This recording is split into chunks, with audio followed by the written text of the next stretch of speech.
Здраво, ова е 221-то издание на Видеологија со Златко Ѓелевски, дигитален краток осврт за актуелни филмски остварувања, односно спонтана критичка анализа која е збир на први впечатоци илустрирани со подвижни слики. А денешниот репертоар е The Souvenir Part 2 на Джоана Хог, во кој станува збор за Џули, глумена од Онор Свинтон Бърн, која по завршувањето на турбулентната врска со незиниот дечко се обидува да ја отплетка комплексната поврзаност која што ја има со него и се труди своите сознанија да ги артикулира со помош на филмскиот јазик, со оглед на тоа што е студентка по режија во Лондон во 80-тите години на минатиот век и одлучува незиниот дипломски филм да ги содржи незините животни согледби во овој бурен период од живот. Несомнено дека смело содржи одлуката на режисерката Джоана да го впери објективот во незините дамнешни неизлечени љубовни рани и да ги канализира тогашните емоционални вијуги во ликот на незината протагонистка Џули,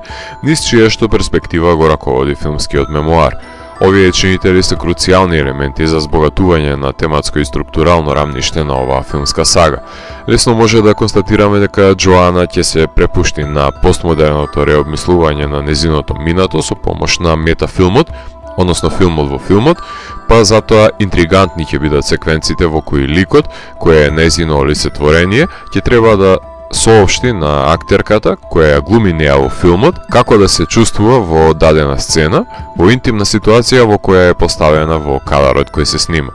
Своевидно, со помош на деконструирање на случувањата поврзани со подмолниот дечко, авторката ќе може да го толкува не само светот околу себе, туку и да го најде своето место во него со нужната дистанца, надвор од ураганот на врската, а попатно именителот на действието да даде собствен коментар на процесот на функционирање на филмскиот сет при разглобување на поимањето на себе си, ретроактивно преанализирајќи ја секоја своја одлука и пресликувајќи се себе си на филм со помош на филмскиот јазик. Дури и најтривијалните мигови добиваат нова димензија кога се моделираат во уметничко дело, давајќи ново сознание, за да настане емулзија помеѓу Джоана, Џули и ликот во дипломскиот филм. Запрепастеноста од немилиот чин го натежнува делото уште од првите кадри, кај што мајката и ќерката различно се носат со губитокот на човекот од нивните животи. Кога некоја личност ја го напушти овој свет, остануваат неразрешени енигми на кои никој не може да даде конкретни одговори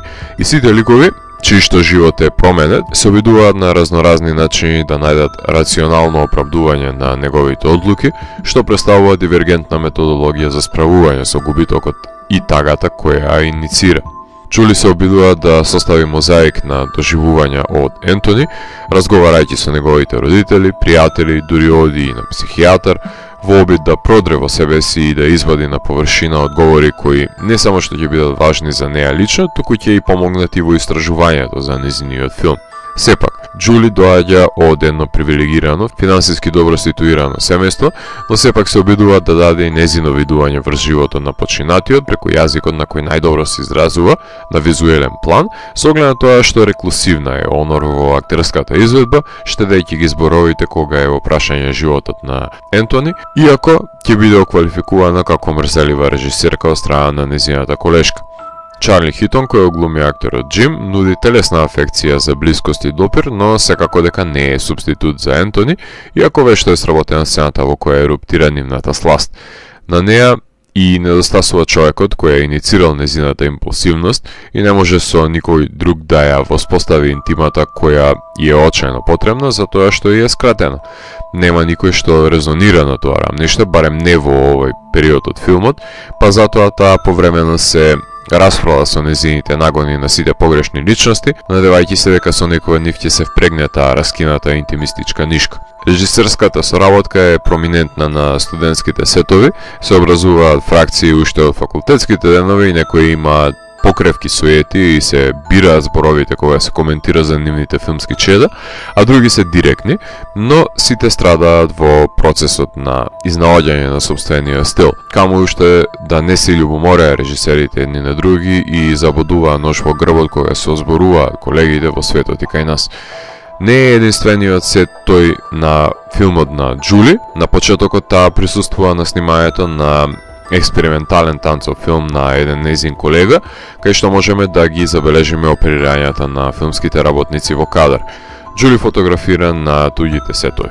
Во еден диалог се презизира потребата на метарежисерката гледачот да не го заборави нејзиниот филм кој не е спектакуларен за памтење, на што добива еден соодветен коментар дека најважно е таа да остане поврзана со материјалот и искрена кон него, односно најпрвин да исполни неа и нејзините интереси, да работи за неа и потоа ќе се трансполира на другите без да се грижи дали ќе исполни туѓи очекувања, што е една валидна констатација.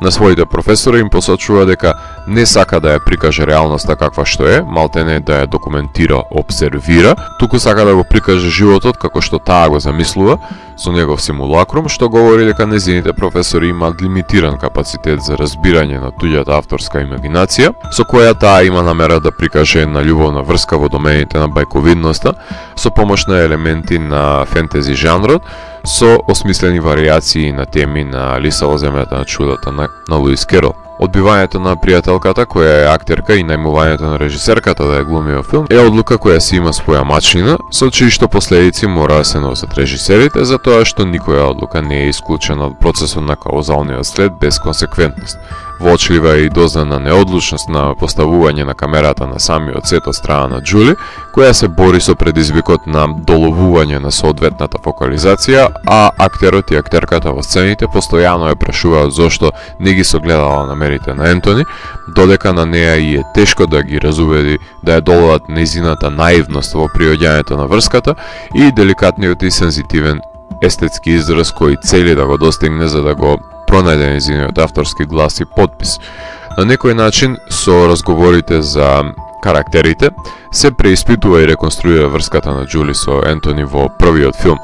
Дури и кај пресамоуверениот режисер се раѓа сомнение во неговиот снимен материјал во танцовиот филм, обидувајќи се да ги иницира посакуваните чувства кај гледачот. Затоа се тука монтажерите да ги утешат разочараните режисери од првото гледање на Дейлис, односно Рашес, кои што мора да се соочат во дадена инстанца со индикативното разочарување од индиректното непресликување на зацртаниот филм во главата, со недоследно наличие на снимениот материјал со неговите неврзани компоненти. Джули константно се обидува да ја избегне формулаичноста на очигледноста, обвивајќи го незиното дело во постојани алегории, абстракции и алузии. Метафилмот низ фантазмагоричните призори представува експлорација на изгубеноста на ликот во заумните сетови, задавајќи надреални премини помеѓу световите, тенденциозно прикажувајќи ја недофатливоста во спрегата на оваа љубовна корелација,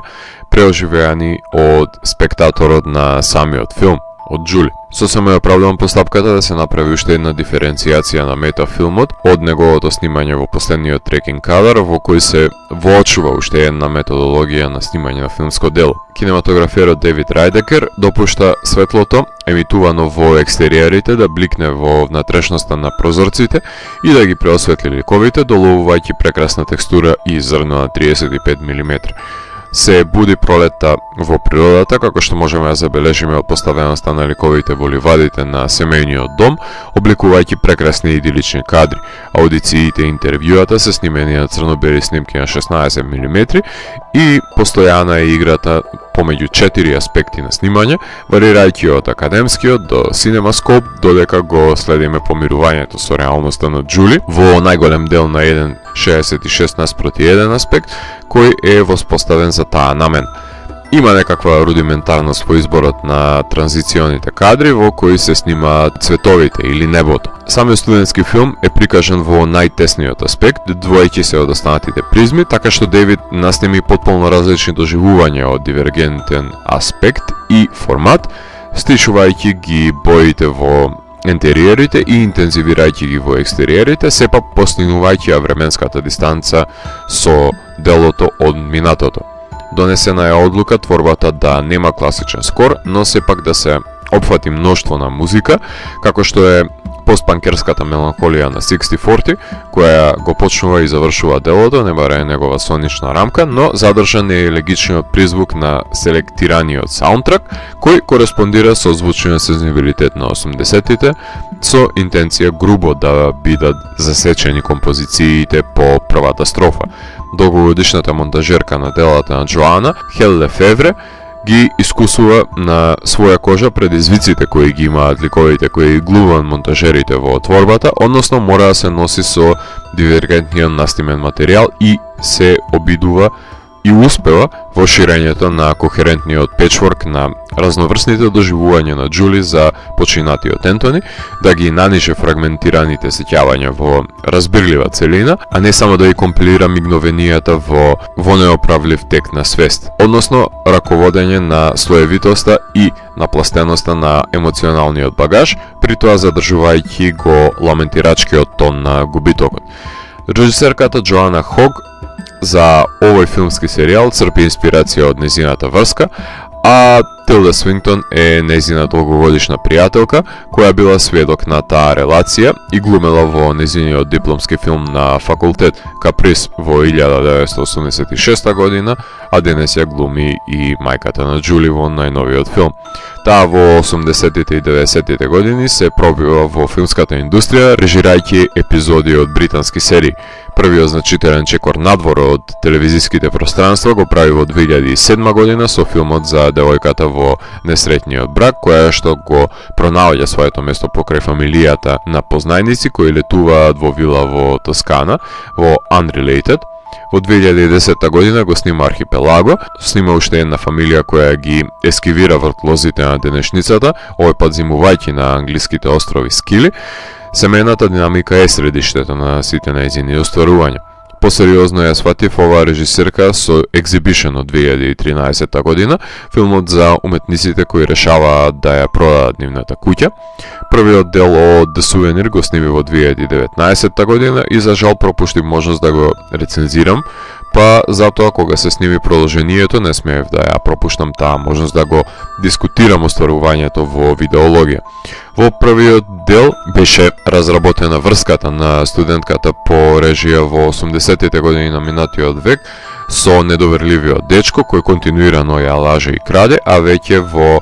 постпродукција се наоѓа новиот игран филм на режисерката The Eternal Daughter, во кој мајка и ќерка се враќаат во семејниот дом за да се соочат со премолчените тајни и духовите кои живеат помеѓу зидовите, кои исто така треба да ги поседува високите квалитети кои ги бараат A24 од филмовите на овој дистрибутер, во кој носечката улога се разбира дека ќе биде на Тилда Свинтон.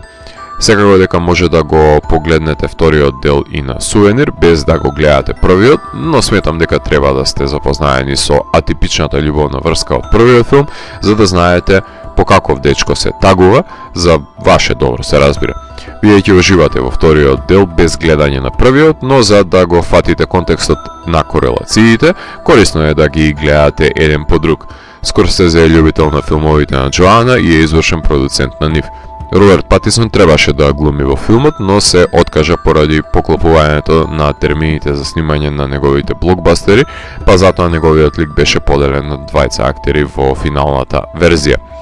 Можеби именуваната неспектакуларност е главен причинител ова слоевито дело да биде спакувано во фолија на заборавливоста и да стане реликвија која ќе збира дигитална прашина во брзиот свет во кој живееме, во кој немаат гледачите трпение да вадат значенски слој по слој за да дојдат до сочната срцевина, која мене лично ми е посодржајна од оригиналниот филм од Диптихот, заклучок кој ретко го атрибуирам на продолжение, но ретко кој е толку авторефлексивно колку ова дело. Уште еден филм од сега веќе брдото на автопортрети на режисерите од нивното носталгично навраќање на минатото, но филм кој драстично се двои од баграта со својата уникатна визуелна стилизација и пристап. Филмот имаше премиера на Directors Fortnight на Канскиот филмски фестивал, а потоа се прикажа на фестивалите во Ерусалим, Цирих, Њу Јорк, Бусан, BFI, Гент, Сан Себастијан, Виена, Солун, Стокхолм, здобивајќи се со 3 британски независни награди, меѓутоа неправедно беше заобиколен на останатите манифестации на кои се наградуваат независните филмови, станувајќи првиот филм на A24 кој добива продолжение. Филм на себе преиспитување на режисерката, која од временската дистанца може да создаде лик кој непосредно по животната трагедија ќе мора да си даде одговори на неодговорените прашања, за да создаде лик кој доследно ќе чекори низ нејзината хиперстилизирана ретроспективна интроспекција. Успешен филм за правењето грешки и учењето од нив, со созревање и себеспознание, составување на сложувалка на спомените со непостоечки сувенири на нечие исчезнувачко постоење. Ако морам да го еволуирам, тогаш The Souvenir Part 2 од мене има 4 од 5. Доколку ви се допадна 221-то издание на дигиталната архива Видеологија, лекувајте го видеото, споделете го и следете го каналот. Последете и по останатите рецензии на виртуелната полица. И благодарам за вниманието. Поздрав!